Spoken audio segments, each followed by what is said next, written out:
बच्चों में मानसिक रोगों का खतरा बढ़ता ही जा रहा है। कोरोना तो चला गया, लेकिन बच्चों को मानसिक रोगी बना गया। कोरोना के बाद बच्चों में एक खास तरह के मानसिक रोग के लक्षण बहुत ज़्यादा देखे जा रहे हैं। उस मानसिक रोग का नाम है OCD, ऑब्सेसिव कंपल्सिव डिसऑर्डर। उसके 12 लक्षण आज मैं इस वीडियो में बताऊंगा। उन 12 लक्षणों को जान करके आप भी ये पहचान कर सकते हैं कि आपका बच्चा किसी गंभीर मानसिक रोग का शिकार हो रहा है। और जब आप ये जान जाएंगे तब आप उसके इलाज की तरफ भी बढ़ पाएंगे। मानो तो मौज है, वरना समस्या तो हर रोज है। मैं राजेंद्र जोधपुरिया आज की इस वीडियो में आपका हार्दिक स्वागत करता हूं। बच्चों को भगवान का रूप माना जाता था और ऐसा सोचा जाता था कि बच्चों को कोई बीमारी नहीं होती। खास करके मानसिक समस्या बच्चों को हो जाना, ये तो बहुत अचंभित कर देने वाली बात है, क्योंकि बच्चों को सभी प्रकार की समस्याओं से दूर माना जाता था। इसीलिए तो कहा जाता था कि बच्चे भगवान का रूप है। लेकिन मौजूदा समय में बच्चे भगवान का रूप नहीं रह गए हैं। बच्चे भी मानसिक रोगों से ग्रसित होते जा रहे हैं। बच्चों में OCD 3 साल से ही आरंभ हो जाती है। 3 साल के बाद बच्चों में जो मैं 12 लक्षण बताऊंगा, ऐसे लक्षण दिखने आरंभ हो जाते हैं। मैं एक स्कूल में गया था, वहां पर एक 4 साल का बच्चा मेरे सामने आया और वो वॉश बेसिन पर बार बार हाथ धो रहा था। कभी पैरों को धोता, कभी अपनी बोतल को धोता।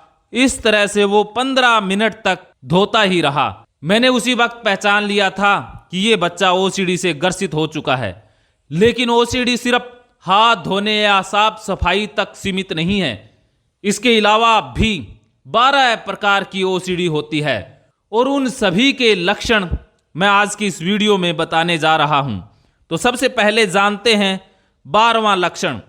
अगर बच्चा प्रार्थना करे और वो भी गिनती के साथ, प्रार्थना करते समय वो गिनती गिने, या परिवार में किसी भी पारिवारिक मेंबर को कोई बीमारी हो जाए या कोई पारिवारिक मेंबर अस्वस्थ हो जाए, तब बच्चा प्रार्थना करने लग जाए, भगवान का नाम रटने लग जाए या गिनती के साथ प्रे करे, तो समझ लेना कि बच्चे के अंदर रिलीजियस OCD का लक्षण आ चुका है।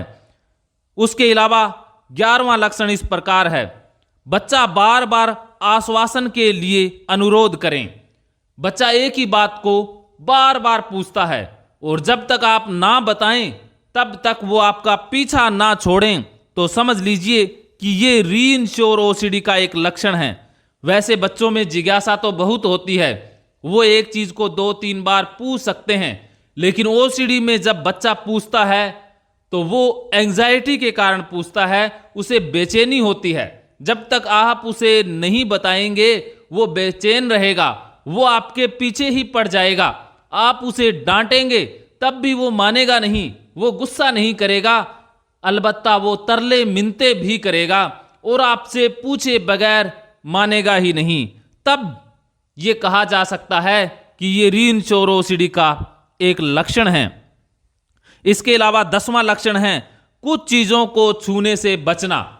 ये कंटेमिनेशन OCD का लक्षण है। जैसे बच्चे को लगता है कि ये चीजें गंदी हैं, इन चीजों में कोई वायरस हो सकता है, इन चीजों में कोई कीटाणु हो सकता है। ऐसे विचारों के कारण बच्चा कई चीजों को छूने से बचे, तो समझ जाइएगा कि ये भी एक OCD का लक्षण है। इसके अलावा 9वां लक्षण है भोजन को गिनकर चबाना। कई बार बच्चे जब खाना खाते हैं तो वो बाइट को गिन गिन कर चबाते हैं, तो समझ लीजिएगा कि ये काउंटिंग OCD का एक लक्षण है। इसके अलावा 8वां लक्षण लिखा हुआ बार बार मिटाना। बच्चे कॉपी के ऊपर लिखते हैं और कुछ बच्चे लिखे हुए को बार बार मिटाते रहते हैं। एक बार लिखा हुआ उनको संतुष्टि नहीं देता है, उसे मिटा देंगे या कोई शब्द मिटा देंगे, फिर दोबारा लिखेंगे, फिर दोबारा मिटा देंगे। ऐसे वो बार बार मिटा रहे हैं, तो समझ जाइएगा कि ये भी एक OCD का ही लक्षण है।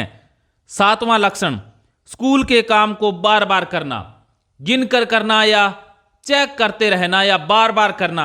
एक ही बार कार्य करने के बाद बच्चा संतुष्ट नहीं हो पाता है तो समझ लीजिएगा कि ये चेकिंग ओसीडी का लक्षण है। छठा लक्षण इस प्रकार है, सामान को बार बार व्यवस्थित करना।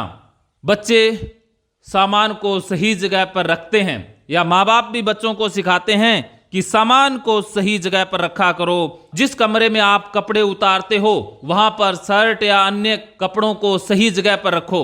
लेकिन कई बार बच्चे ऑर्डर में रखने लग जाते हैं, सिमेट्री में रखने लग जाते हैं।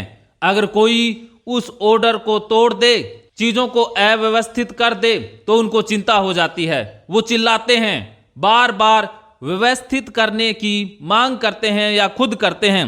तब ये सिमेट्री ओसीडी का लक्षण बन जाता है। पांचवा लक्षण, वस्तुओं की सफाई बार बार करना। हाथों को बार बार धोना, सामान को बार बार धोना, पेन को बार बार धोना, या जो भी बच्चों के पास सामान है, पढ़ाई का सामान है या अपने जो खिलौने हैं उनको वो बार बार धोते हैं तो समझ जाइएगा कि ये कंटेमिनेशन ओसीडी का लक्षण है। उसके अलावा चौथा लक्षण, बार बार उठना बैठना या एक ही कमरे में बार बार जाना या एक ही स्थान पर बार बार जाना, ये भी एक ओसीडी का ही लक्षण है। तीसरा लक्षण, गिनती करना या कदमों को गिन गिन के रखना। बच्चे चलते हैं और चलते चलते कई बार कदमों को गिनने लग जाते हैं। एक आध बार हो तो ये सामान्य है, लेकिन जैसे ही वो चलें तो कदमों की गिनती अपने आप स्टार्ट हो जाएं, या बाहर गाड़ी में कहीं जाएं तब वो पेड़ों को गिनने लग जाएं, गाड़ियों को गिनने लग जाएं। ये बात सामान्य एक या दो बार के लिए है, लेकिन बार बार ऐसा होने लग जाए, बच्चा बार बार ऐसा करे, हर बार ऐसा करे, तो समझ जाइएगा कि ये काउंटिंग ओसीडी का लक्षण विकसित हो रहा है। दूसरा लक्षण, बार बार हाथों को धोना। ये कंटेमिनेशन ओसीडी का कॉमन लक्षण है और सभी कंटेमिनेशन ओसीडी वालों में ये लक्षण पाया ही पाया जाता है कि वो बार बार हाथों को धोते हैं। वॉशरूम जाएंगे, टॉयलेट जाएंगे, हाथों को गिनकर धोएंगे या साबुन से अच्छी तरह से धोएंगे। धोने में काफी समय लगा देते हैं और फिर किसी सामान को टच कर लेंगे, डस्टबिन को टच कर लिया या गाड़ी के टायरों को या किसी भी सामान को टच किया, उसके बाद उनके मन में विचार आ सकता है कि हाथ गंदे हो गए। फिर दोबारा से वो हाथ धोने चले जाएंगे और धोते समय खूब सारा समय लगाएंगे या साबुन लगाएंगे। तो समझ लीजिएगा कि ये भी कंटेमिनेशन ओसीडी का भयंकर लक्षण है। उसके अलावा पहला लक्षण है अलार्म या दरवाजा बार बार चेक करना। दरवाजे को बार बार देखना कि कहीं खुला तो नहीं रह गया है, कहीं मैंने दरवाजा अच्छे से तो बंद नहीं किया, या मोबाइल को देखना या कंप्यूटर को देखना, क्या मैंने शटडाउन सही से तो किया है। बार बार उसे चेक करना, ये चेकिंग ओसीडी का लक्षण है। तो मुझे पूर्ण उम्मीद है कि सभी माता पिता इन 12 लक्षणों को समझ गए होंगे और अब आपको आसान हो गया होगा अपने बच्चे में ओसीडी की पहचान करना। अगर आपके बच्चे में बताए गए लक्षण दिखाई देते हैं तो आप मुझे तुरंत संपर्क कर सकते हैं, क्योंकि आपको दवाइयों की जरूरत नहीं है। बिना दवाई ओसीडी का सही और संपूर्ण इलाज है। इसके लिए आप मुझसे कभी भी दिए गए नंबर पर फोन कर सकते हैं। मानो तो मौज है, वरना समस्या तो हर रोज है।